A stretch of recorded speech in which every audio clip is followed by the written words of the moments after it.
and you still a leader in your family and important to your family, you have to go get the help that you need. It's tough, but you have to survive it. And therapy is one of them. Staying close to God is the other, and doing things that you like to do. You got to go out and make yourself laugh. You got to go work in your garden. You got to go skating. You got to go shoot some basketball. You got to go and do some things that you like to create some happiness for yourself. Yeah. In the Black community, addiction is criminalized. Yes. In the Caucasian community, I'm making up a word, is therapized. Mm-hmm. They can send you to therapy and get it done. What would you say to families who are dealing with and encountering addiction and don't feel like they're making any headway? Because you're in this tough love to say, I ain't giving you no more money, and you can't come in this house, right? And I don't want you around the babies. What do you do? Yeah, I had to set some boundaries for my son. The only thing you can do is just get them help, because you're not a specialist on drug addiction. The only thing someone could do is try to get your loved one help and put them in some insurance. Yeah, if they high risk. That's just the business. I hate to say that. Yeah. Or whatever. I know people in the Christian community say you're putting words out there, but well, okay, you got insurance for your house. Right. You know what I'm saying? You live and your car. Right, and your car. And you on a highway, your car becomes a risk of getting hit. You live in Georgia, your house is a risk of getting affected by a tornado. Right. If you live in Florida, you're a risk of a hurricane. Yeah. California earthquake. Yeah.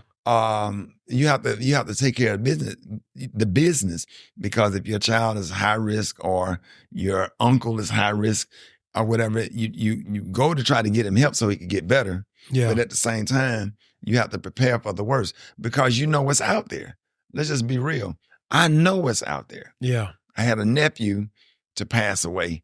I had a niece and a nephew to pass away. They all aged 32. My son, my niece, my nephew, they all passed away, aged 32, fentanyl. So if you know what's out there, and stuff, you just have to start preparing yourself. I had sat my kids down and told them probably like a year before this happened, and had a conversation at the table. Everybody flew in. I said, listen, we're going to have to prepare ourselves, because I saw it coming. Wow. You praying at the same time. Yeah. Doing everything you can as a dad, and you praying, but you know what's out there. You know what I'm saying? Yeah. So I had to be real with my kids and prepare them. No, that's but nothing could have prepared us for when it actually happened. Yeah. That didn't make it lighter or easier. Yeah. Dale Bronner said, "We're born looking like our parents, and we die looking like our decisions." One of the critical things I want you to help with, whether or dealing with addiction or otherwise, the responsibility we feel as parents, drum roll, on grown kids. When you talk about kids, people thinking of a 13-year-old, a 16-year-old, an 11-year-old.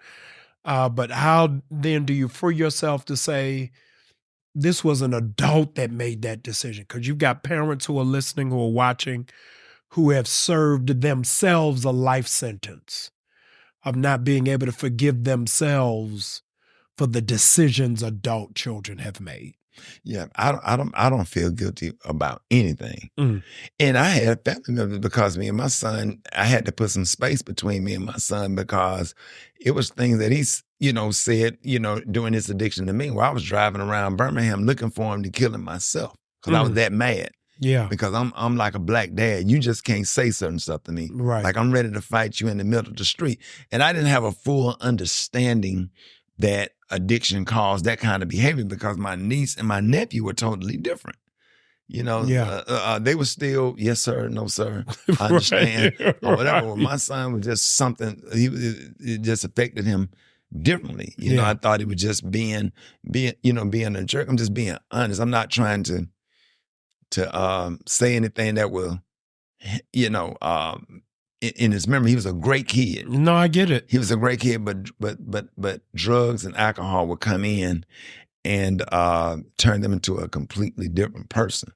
Yeah. And I had to create space, but I had to protect the rest of my kids. Yeah. You know, I didn't throw them away because I created space, I was still trying to help him. Yeah. You know, rehab was $70,000, like on the table. Pull your credit card out right now. Wow. And it was $70,000. I did it twice. Wow. I did the best I could. I sent him to college. You know, I fought for him. You know, when he was at an age where he could decide what parent he wanted to stay with, I fought for him to come stay with me, and I remember driving him off to Alabama State University, going in there myself, setting up his dorm room and hanging up. We listened to the Big N Tupac all the way down 65. You know, and you look back at all of this stuff and say, well, what do I have to feel guilty about? I cook meals, you know. I didn't even, and sometimes they would run, you were gone all the time. I'm like, listen, I'm no different from a mom or dad that's in the military. Right. I might be gone performing on the weekend, but I come back during the week, or if I'm gone for a week, you there with my mom and my dad, or whatever, you in the house or whatever. So we can't feel guilty for having to take care of you. We have to work to take care of you. And some hours are during the time you're home, and some hours are during the time you're not home. I did I wasn't a perfect parent, but I did the best I could. That's all we for my expect. kids. Yeah. And when you go back to that video, the video shows it. You know, no, it's powerful. When they get a certain age or whatever, you know, you can do what you can, do the best you can for your child. They get a certain age, they have decisions that they have to make. My dad made a bad decision. I lost my dad and my son the same way. No way. That's what this book is about. The No book way. connects my dad's death. Yeah. To this is gonna blow your mind. I